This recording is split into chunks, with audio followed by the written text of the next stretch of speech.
Dukungan pemerintah Kota Gorontalo dalam upaya digitalisasi UMKM ditindaklanjuti melalui rapat bersama yang dihadiri oleh instansi terkait yang membahas regulasi yang akan menjadi acuan dan teknis dalam pelaksanaan program serta fasilitasi terhadap pelaku UMKM.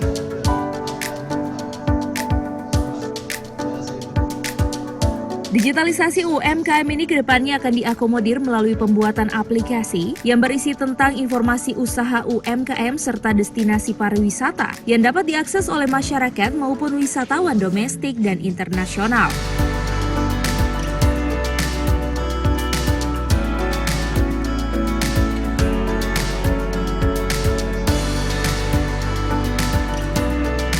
Inti dari program digitalisasi UMKM ini diperuntukkan bagi masyarakat, khususnya pelaku UMKM, dan pemerintah Kota Gorontalo akan berperan sebagai fasilitator terhadap pasar, pengembangan pengetahuan dan wawasan pelaku UMKM, dan pada tahun 2022 akan memfasilitasi terhadap peningkatan finansial UMKM.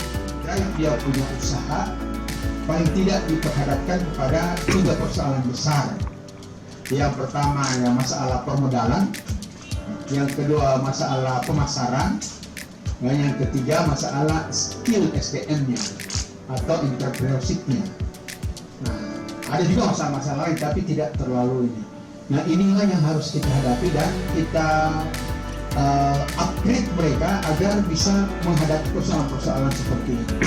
Seperti SDM ya, kita harus memberikan pelatihan, mentor, kemudian pembelajaran kepada mereka agar mereka menjadi pengusaha-pengusaha profesional.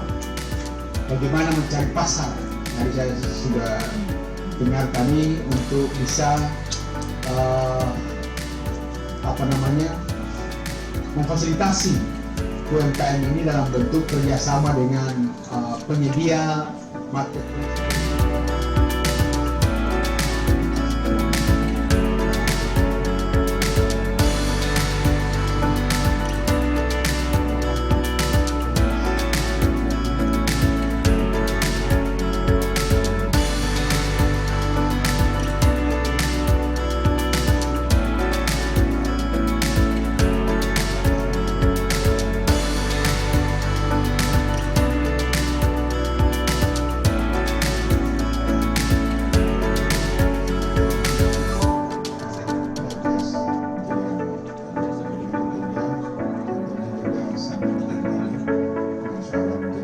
Tim Liputan Advertorial Mimosa TV.